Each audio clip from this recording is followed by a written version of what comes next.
Hey world, this is Dhaka, capital of Bangladesh. Today time stops here. There are millions of people gathered here to stand with Palestine.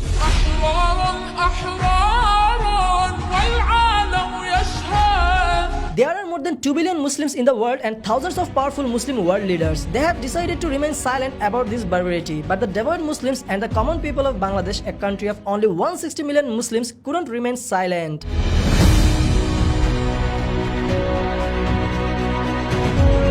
They are protesting strongly. You don't have to be a follower of Islam to condemn the barbarity being inflicted on the 4 million people of Palestine. If you have a little humanity in you, you will stand up for Palestine. But still, Muslim world leaders remain silent and just watch like spectators.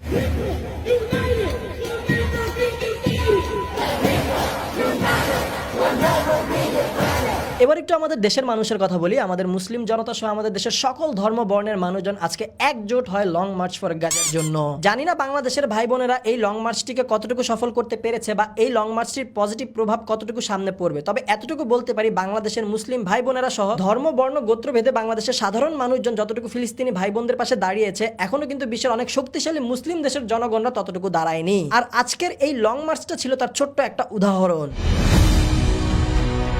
শুধু long মার্চে আসলেই হবে না, আমাদেরকে ওই সব দোকানও boycott করতে হবে যেই সব দোকানে ওই দেশের পণ্য রাখে এবং তারা বিক্রি করে।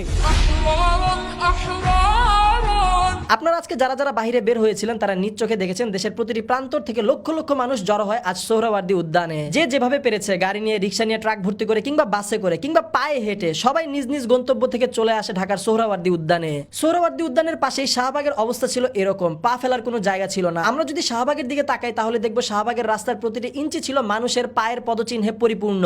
এখানে যে লক্ষ লক্ষ মানুষকে দেখছেন তাদের কিন্তু নিজস্ব কোনো চাহিদা নেই এবং আমাদের দেশের কোনো আন্দোলনেও কিন্তু তারা যোগদান করেননি। আমাদেরই মুসলিম ভাই, আমাদেরই মুসলিম বোন ফিলিস্তিনের ভাই বোনদের উপর যে নির্যাতন হচ্ছে, যে নিপীড়ন করা হচ্ছে, তাদেরকে তারই প্রতিবাদ জানাতে আজ লক্ষ লক্ষ মানুষ জমায়েত হয় ঢাকার সোহরাওয়ার্দী উদ্যান এবং তার আশপাশের অঞ্চলে। এখানে মানুষগুলো তাদের কাজকর্ম সব বাদ দিয়ে নিজেদের পরিশ্রমে এবং নিজেদের অর্থ ব্যয় করে এই আন্দোলন বা এই লং মার্চে অংশগ্রহণ করে। এই লং মার্চে অংশগ্রহণ করা প্রতিটা মানুষের হৃদয়ে একটাই চাওয়া, from river to sea Palestine will be free.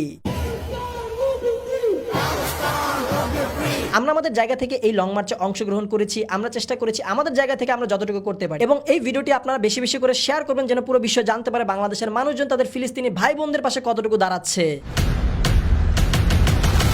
একদমই নিঃস্বার্থে যারা নিজেদের নৈতিক দায়িত্ব থেকে আজকে লং মার্চে যোগদান করেছে সবার প্রতি আমাদের শুভকামনা এবং ভালোবাসা রইল। আর যারা এই লং মার্চে যোগদান করতে পারেনি তাদেরকে বলবো আপনারা আপনাদের সামর্থ্য অনুযায়ী যতটুকু পারবেন আমাদের এই মুসলিম ভাই বোনদের পাশে দাঁড়ানোর চেষ্টা করবেন। জানি না কবে এই নির্যাতন, নিপীড়ন এবং বর্বরতার সমাপ্তি ঘটবে, তবে এতটুকু বিশ্বাস একদিন এর সমাপ্তি ঘটবে এবং তা ঘটতে হবে, কারণ এটাই হবে ভবিষ্যতের চরম বাস্তবতা। আমাদের নির্যাতিত ফিলিস্তিনি ভাই বোনদের জন্য মন থেকে অসংখ্য দোয়া নিয়ে এই ভিডিওটি শেষ করছি। আল্লাহ তাদেরকে সুস্থ রাখুক। আপনারা সবাই তাদের জন্য বেশি বেশি দোয়া করবেন।